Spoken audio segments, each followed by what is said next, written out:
Po, mga kababayan, ma'am sir, this is Jam, the Filipino channel, ang inyo pong lingkod. So today is January 21, 2026. At tayo ngayon ay papunta. Galang. Bakit parang mali? Diyan yan sa may Road 3, Project 6. Aha, Diliman, Quezon City po yan. At dadalhin po natin sa may Socorro Fernandez Street, Addition Hills, Mandaluyong. Akatay. Traffic tong lugar na to. Okay, magbabalik po tayo mamayang unti po pag nakuha na po natin sila. Disclaimer lamang po ang content po natin ni Kalsada at hindi ang passenger. Kaya nga naman sakasakali man po na may marinig kayo mga pangalan ng lugar, pangalan ng tao, pangalan ng organization sa government o private man yan, ay wala pong kinalaman ng channel nito at wala pong pinapatungkulan. Lahat po ng pinag-uusapan dito ay pawang dito lamang po yan sa loob at wala pong pinapatungkulan sa labas. Okay po, magbabalik po tayo mamaya unti po pag nakuha na po natin itong ating susunod na mission. Mga Pilipino at iboto itong si Sara Duterte sa 2028, gigibain ito yung bansa, yung ating demokrasya. Nakita nyo naman kung paano ito magwala. O national TV, may papapatay daw, may pupugutan ng ulo, presidente, papapatay. Presidente, pupugutan niya ng ulo, huhukayin pa yung bangkay daw ni President Marcos Sr. at itatapon sa dagat. Hindi yan na gawain ng o salita ng mga maayos ang pag-iisip. At itong final namin na kaso, makita nyo, kaliwat kanan yung pangungurakot na ginagawa. Kasi sanay sila na nakakalusot sila, walang naglalakas loob na mag-file ng kaso sa kanila. At hindi lang yan, pagka nag-presidente si Sara, magiging Speaker of the House si Pulong. Nakita nyo naman yung bugaw sasaksakin dahil ayaw niya magbayad ng 1,000 piso. Pwede ba naman yon? Alam nyo sa Davao City, pagka daw pumasok si Pulong sa mga bars, nag-aalisan yung mga tao kasi baka magpagtripan sila. Pag nakainom, baka ganon. Baka iuntog niya yung ulo niya o kaya sasaksakin ka niya sa tagiliran. Pero binoto siya ng mga taga Davao dahil kahit na ganun pa ang pinakitang pag-uugali. Ngayon, bigay niyo yung kapangyarihan ng Speaker of the House dyan, malaki problema ng bansa. O tapos 2034, siya naman yung tatakbo presidente, si Sara naman yung speaker, si Baste, baka cabinet secretary yan. O, tapos palit-palit naman hanggang kay Kitty Duterte. Yun ang mangyayari. Opo. So, tapos na ang ating bayan. Okay. Sen, kung magsasali puwersa, yung administrasyon at yung mga kakamping, sino na pipiliin nyo sa administrasyon? Ang balita ko sa administrasyon, ang tinutulak nila ay si General Torre. So, si General Torre ay malaki ang potensyal. Kaya ang magandang arrangement dito, kung sino yung mas lamang doon sa kandidato ng kakamping at yung kandidato ng administrasyon, siya yung magiging standard bearer, siya yung magiging presidente, vice president na lang yung isa. Kaya maganda ito. Pag nag-combine yung mga pwersa na yan, wala nang panalo itong mga Duterte na to. Sen, tinatanggap po ba ninyo yung sinasabi na talagang super lakas ni Bibi Sara? Malakas siya sa Mindanao and some parts of Visayas. Hindi natin kinakaila yon. Pero yung mga numbers niya ay hindi naman ito invincible o yung hindi na matitinag. Kasi naalala ko nung mga panahon ni former Vice President Binay, 2 years before the elections, around this time, umaabot pa nga ho ng high 70s yung kanyang voter preference sa surveys. Ganong kalayo yung mga kalaban, 4% lang yung iba, yung mga kalaban niya. Pero kinalaunan, nung na-expose, nakita ng mga tao na tiwali pala itong iniibig nila. nila, edi lumipat sila ng ibang kandidato. Sa kasamaang palad, hindi naman nila kilala si Duterte, lumipat kay Duterte. Pero ngayon, kilala na natin si Duterte. Mamamatay tao na, magnanakaw pa. At ito, hindi ko lang po sinasabi ito, Ma'am Lourdes, naramdaman mismo, nasubukan na ng mga kababayan natin, kahit yung mga supporters ni Duterte, yung 6 na taon ni Duterte, tanungin nila yung sarili nila, umasenso ba sila? Gumanda ba yung buhay nila? Di ba hindi? Naalala ninyo nung pandemic, Pilipinas ang pinakang lugmok. Nakaka-recover ng iba't ibang bansa, Pilipinas, lugmok. Kaya 7 trillion ang inutang ni Duterte para lang maitawid niya yun. Tapos di ba, binawalan, ang daming binawalan nun. Minumura pa yung mga mahihirap, yung mga jeepney drivers at kung ano-ano. Kaya umaasa tayo sa ayuda. Ayun, kung gaano kahina ang magpatakbo ng bansa ang mga Duterte. Pero naniniwala ko kayo sa sympathy vote because ang kanyang tatay daw po ay kaawa-awa sa ICC. Yung simpatya ng publiko sa ginawa sa kanyang ama. Nandun doon sa mga Pilipino yan. Kaya nga kailangan hindi ito titigilan. Kami hindi namin titigilan ito. Kakapaliwanag sa kanila na kaya nakakulong si Duterte ay dahil nagpapatay siya ng libo-libong Pilipino.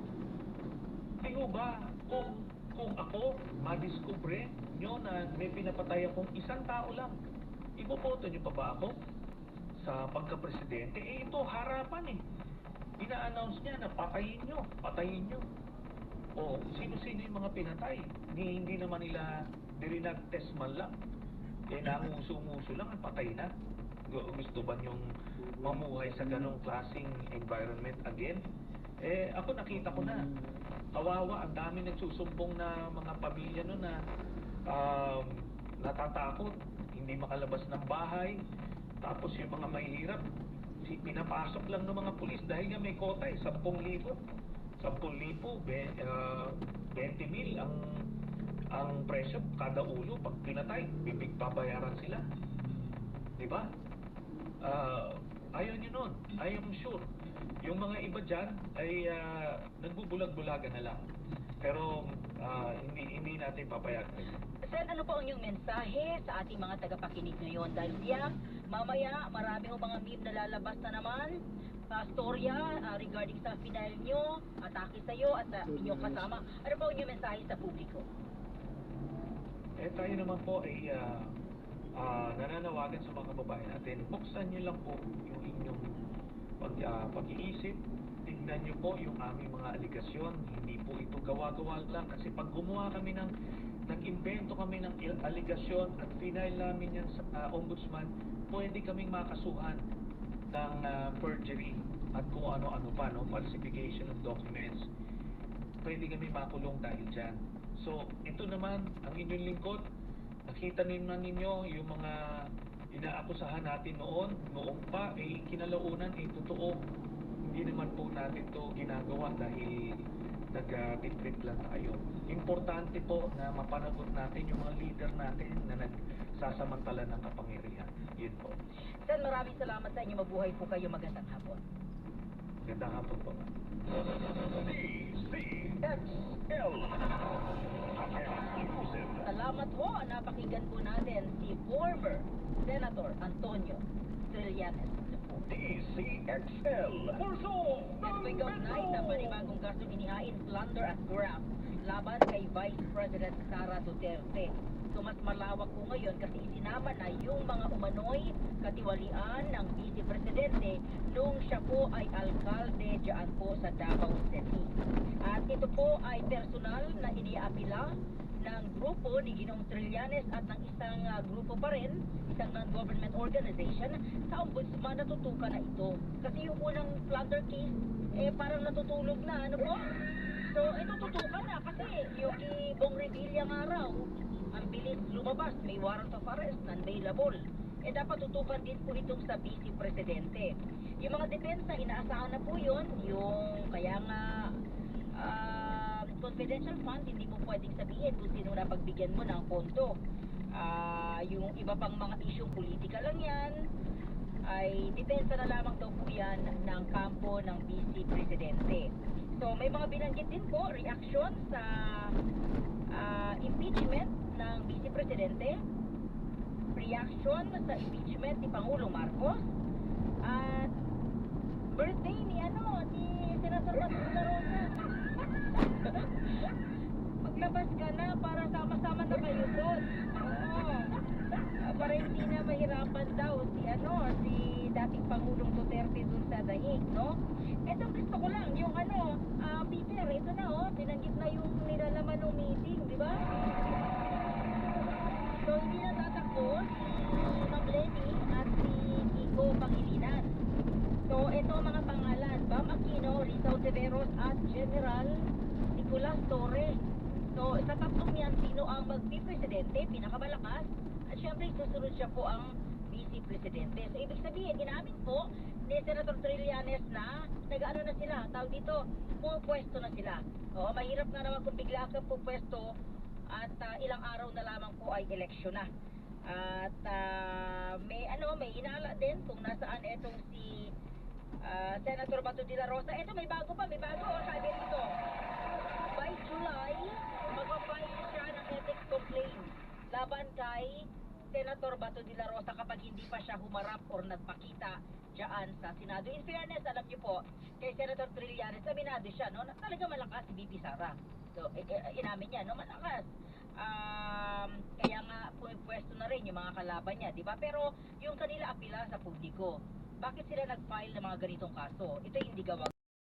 Para sa mga hinuhuli po na kapitbahay nyo, di ba? Yung mga hinuli po dahil nagnakaw ng 1 kilong mangga. Yung hinuli po dahil nagnakaw ng isang can ng gatas. O yung mga nahuli po dahil nagnakaw ng pambili po ng diaper ng anak. Di ba? Ano yung pinagkaiba sa isang tao na harap sa those projects ng bilyon-bilyon kontrata sana na ibinigay po ng pamahalaan sa tao bayan. 0961-630-710. Napansin ko lang kung kahapon sabi ko nga, bakit parang hindi na ko kung nakaposas na siya kasi yung kabay niya nasa likod. Pero kung hindi dahil pang security, di ba? Daming security.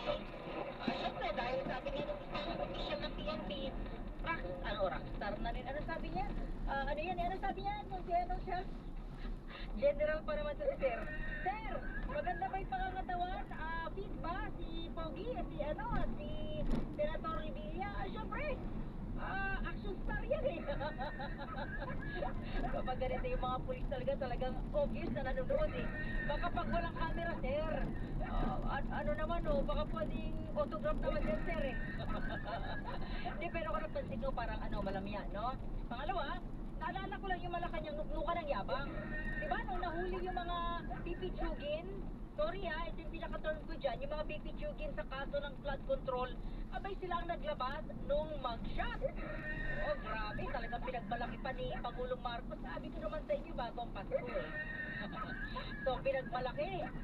Kahit pa paano sana, malaki si Diskaya at mas malaki si Revilla, walang mugshot. Diba? Gusto ko lang itanong sana sa Malacanang, baka nakalimutan or baka po ang tagal ho ng delivery ng online sa inyo na mugshot, baka po yung ma-post na rin. Di ba? Para naman makita natin hindi talaga kayo nagbigay ng VIP treatment. Then, alam nyo, yung usapin sa BJMP, no? Kahit saan kulungan o kayo magtanong, talaga mabibigyan po ng VIP treatment na isang VIP na tao. Pero yan normal yun eh. Ako, basta ko lang kasi ang dami ho nating pinupuntahan, di ba? May mga nakakausap tayo. Kapag VIP talaga may VIP treatment, yan. Bakit? Siyempre, connection.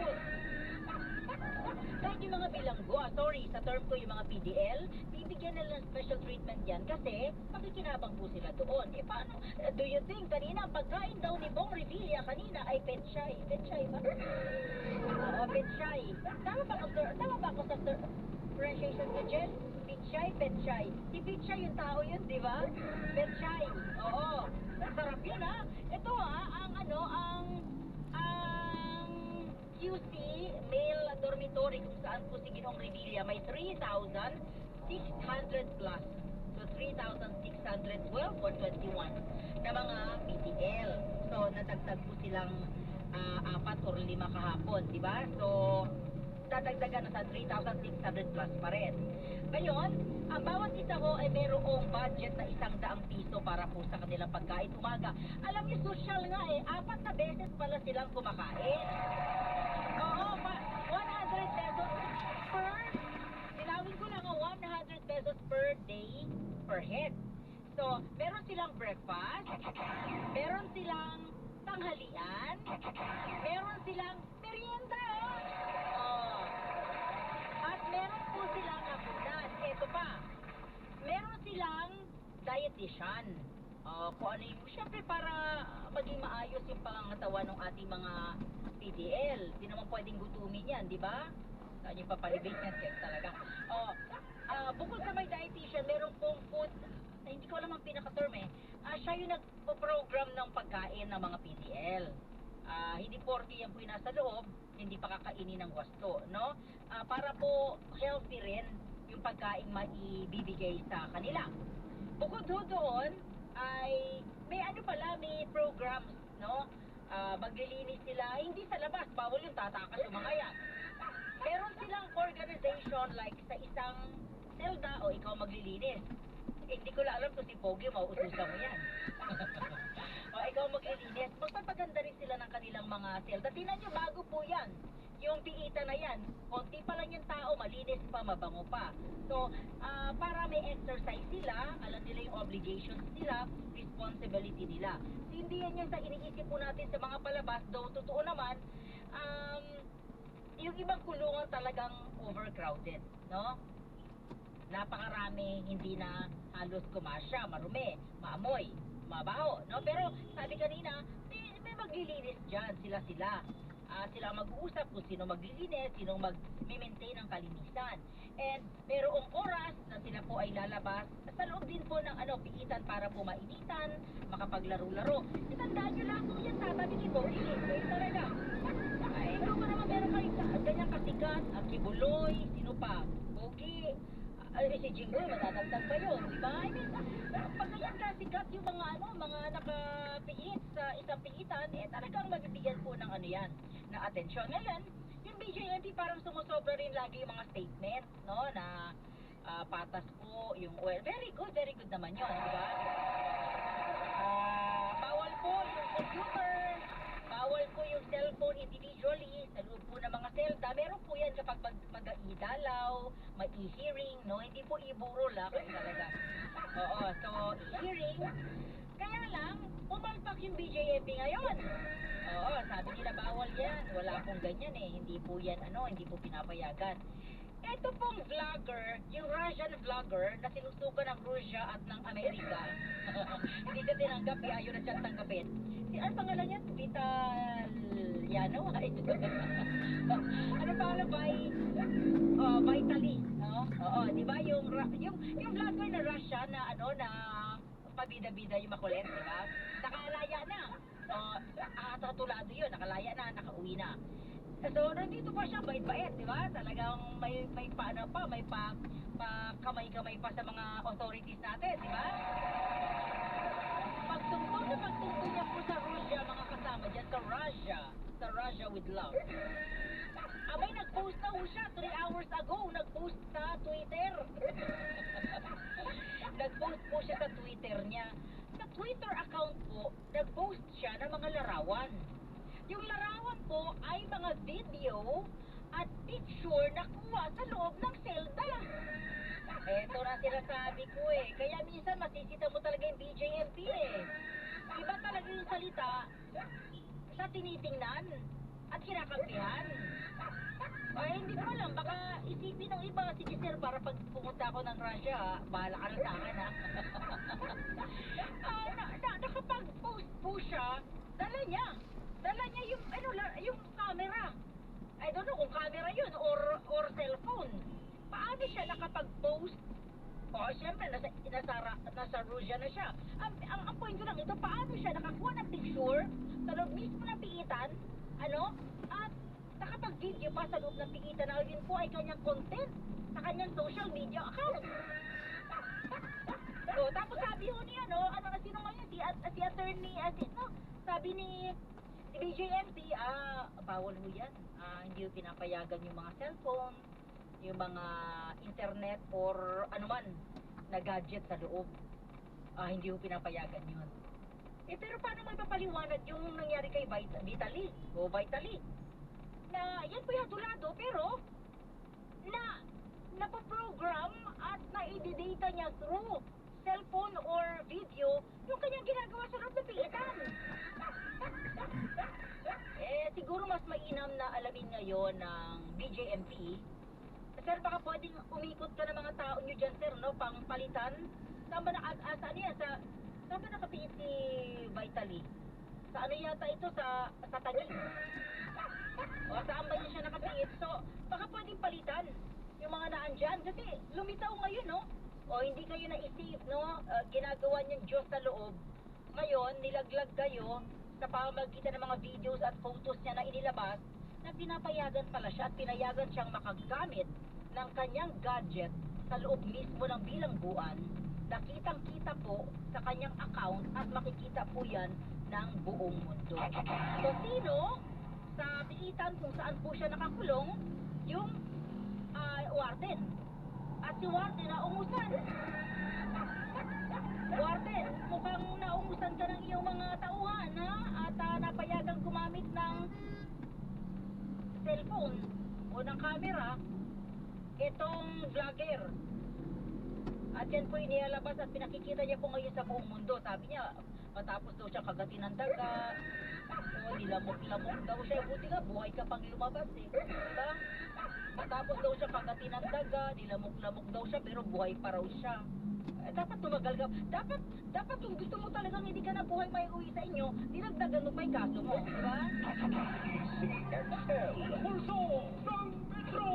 Impeachment complaint laban kay Pangulo Marcos, mainam na suriing mabuti mga kongresista, unang mga kongresista, sa halip na agad na pagdudahan. Radyo Man Uno, Grace Mariano. Para kay Kamanggagawa Party List, Representative Ellie San Fernando, mainam na huwag muna agad husgahan o pagdudahan ng mga kongresista ang impeachment complaint laban kay Pangulong Ferdinand Bongbong Marcos Jr. Reaksyon nito ni San Fernando sa komento na mahina, walang basehan at tiyak mababasura ang impeachment complaint laban kay PBBM. Sa 70s na siya, nandoon pa rin siya kung ano yung ginagawa niya before, ay tuloy-tuloy pa rin niyang na-accomplish siya. Ganun. Meron na tayo naging winner di ba? 64 years. Inako ng mga negosyante, ng mga manufacturers, yung dagdag sa kanilang production cost, hindi po pinasa sa atin. Yan. Yun. Isa lang ibig sabihin yan. Ano yan? Pag yan po kasi itinaas pa ho nila, wala na akong bibili sa Kasi produkto. wala nang pambili. Wala na tayo. Oo. Walang mapapukunan. Pero bawin, at sabi naman ng Okta Research, di ba? Ang sabi nabawasan ng bilang ng mga Pilipino, daw. kapos sa pagkain, at Hindi saka na sila mahirap. nahihirap. Yes. From oo. 54% ngayon, Disyembre, 34% na lamang. Galing, di ba? Kasi Disyembre ho, maraming pera tao. Maraming maraming sideline. Maraming pagkain. Oo. Saka marami yung sale noon, kaya Oh, kaya mo wait kumain lang. kaliwat kanan. sabi ni Kaliwat Tito kanan, Mille, kaliwa. lahat ng gulay mahal na. Mahal. Hindi, yung yung frijoles, yung pong Habichuelas. habichuelas, Oo. yun po ay Mura nagmura. daw yun ngayon. 160 silipin nyo. Sabi ng Oo. DA yan. Yes, oo. Department of Agriculture ang naglabas ng presyuhan na yan. At Correct. doon sa kanila nakalagay, habichuelas. Yun pala ay Talaga? Wagyu beans. So talagang ni-research mo. Leo, Buti hapon. lang, hindi ako kumakain ng Bang Beans eh. Hindi ako kumakain. Saan ang sitaw? Saan ba yung nilalag? Di ba may ano tawag dito? Saan ba hinahalo yun? Wagyu beans? Pansit. Pansit? O sa Ganun? pansit, Ah, masarap okay. ang O pansit. sa Pag marami tampon, pwede rin. pwede sa lahat ng pansit. Chapsuy, Yes, of yun, course. ginawa pala oo. yun. Hindi kompleto ang chapsuy pag walang habichuelas. Oo. Oo. Ngayon, unang buwan pa lamang ho ng taon, nagtsatsyapsuyan ho tayo dahil may impeachment eh. Yes. May Oo. nauna na, di ba? May Oo. na-file na si Attorney Oo. Andres Ibang D. Jesus. ibang timpla naman ng Iba. chapsuy yun. bukas, Oh, meron magkakaroon na. ng filing. Oo. Ang balita natin, dalawa na namang impeachment complaint ang ipapile laban kay Oo. Pangulong Bongbong Marcos. Naku po, nakakatulong Oo. ba yan para ho sa ating presyuhan, para sa Siyempre mga... hindi. Hindi? Oo, Ha? pwede pa kung hindi ito ma-handle ng maayos, Mm. makakasama pa sa atin. Oo. Pero gusto natin kilalanin yung karapatan ng lahat sa atin, lalo ng mga organisasyon na naniniwala na meron silang karapatan na habulin ang pananagutan ng Pangulo. Yan, At ang okay. tanging paraan kung dyan ay yung sampasan ng reklamong impeachment. Diba? Ang Yan isa po doon sa ay- mga magpa-file, Weng, Ay, ay ang grupo ni yan, ang grupong Bagong Alyansang Makabayan. Makabayan. Yan. Yes, of course. At ang Makabayan. kanilang mga kaalyadong organisasyon. Mhm. Alamin natin kung bakit at bakit sila humantong sa ganitong desisyon na tangkain na rin na ipa-impeach si Pangulong Bongbong Marcos. Nasa Alright? ninyo natin, Presidente ho ng Bayan, si Ginoong Renato Reyes. Ginoong Renato Reyes, magandang hapon po. Welcome sa Double Wang, sa Double D. Gandang hapon na to. Ay, magandang hapon po sa inyo at sa ating mga tagapakinig. Ako, Oo. salamat na marami sa oras. Yung balita namin ay bukas magkakaroon na kayo ng filing ng impeachment complaint laban kay Pangulong Bongbong Marcos. Tama po? Tama po yun. At yes, salukuyan po kaming naghahanda ngayon para sa pagpipinal itong impeachment complaint na syempre ho mapopwersa tayong nag-adjust kami ng timetable kasi nga mukhang yung naunang complaint na final na sinasabi ng marami ay nagina, mukhang gagamitin para bilang makapag-file ng mas malakas na complaint yung ibang mga grupo. Ano muna, bago natin pag-usapan yung timeline nito o yung possibility na sumabay sa endorsement sa Justice Committee, ano yung magiging basis nung ihahain ninyong complaint nato? Well, yung una pong siyempre yung ground for impeachment, Tama. yung betrayal of public trust, no? Tapos sa ilalim po nito, yung mga ginawa ng Pangulo. So one is institutionalization ng corruption dito sa sistema ng local. Yung naririnig natin ngayon na ang mga congressista, mababata, at iba pang mga opisyal ay may mga allotment, no? May mga congressional allocation o budget allocation kada taon at ito ang nagiging basis para doon sa tinatawag na impeachment at iba pang mga SOPs, no, na tinatawag. Actually, bahagi ng project cost na pupunta sa bulsa ng mga opisyales. At ito ilang pananagutan ng Pangulo doon dahil nga siya naghahanda ng budget, siya nagpapahintulad na ganitong sistema, no, at nakita nga natin sa nilabas si Congressman Leandro Leviste, mga matataas na opisyal nakatag, naka-indicate doon sa listahan as far as the Office of the President, high up at Executive Secretary, yung Special Assistant to the President. Sa preparation pa lang ng budget, may papel na yung mga matataas na opisyal na to sa paglalagay ng mga allocation plan. Pangalawa po, yung pagpapalaki ng unprogrammed appropriation. Walang kaparis po yung paglaki ng unprogrammed appropriation, umaabot ng 800 billion, 700 billion sa isang taon. Bakit po lumaki ng ganyan? Kasi nga po, hindi na nakasasapat yung regular budget para dun sa mga proyekto ng mga mambabatas. Kaya po, lumaki ng gusto para maipasok natin yung additional projects na hindi na maipasok sa regular budget. At dahil nga kailangang pondohan itong unprogrammed appropriation, dyan po papasok yung bakit dinalaw yung pondo ng PhilHealth, bakit dinalaw yung pondo ng DIC, kasi kailangan pondohan yung napakaraming proyekto, no, dito sa unprogrammed appropriation na nauwi din naman pala sa corruption. www.falcor.ph/falcorguarantee para sa listahan ng mga lehitimong platform na nasa ilalim ng regulasyon ng Falcor. Paalala po ni Tenco, ang mga illegal online gaming sites ay nagdudulot ng panganib at sumisira sa tiwala ng publiko, dahilan para mawala ng malaking kita ang gobyerno. May high cholesterol o diabetes? Oh no! Block the bawal with GlucoPro. The super fiber drink helps block sugar and cholesterol spikes after meals with proper diet and exercise. Sulilang quality yan. For the Lord takes delight in his people. He crowns the humble with victory. I am Venus Ra, a beauty queen, youth advocate, and a servant of God. And I use my voice now to spread the word of God. Of course, with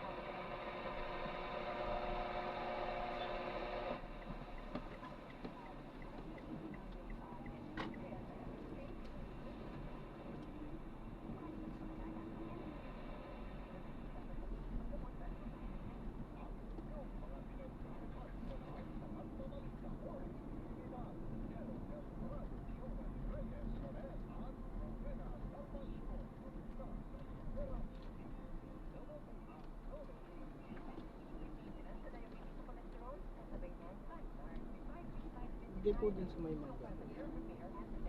Doon po sa.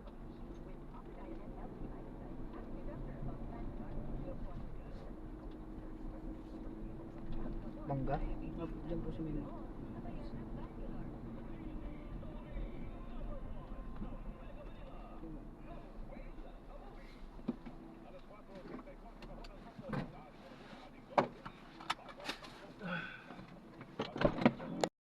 Drop na natin sila. Maraming salamat po sa panonood. Hanggang sa muli po. Ingat po at God bless. Paalam po muna. Pansamantala tayo ay gagawa na ng ibang video sa ating susunod na mission. Paalam po.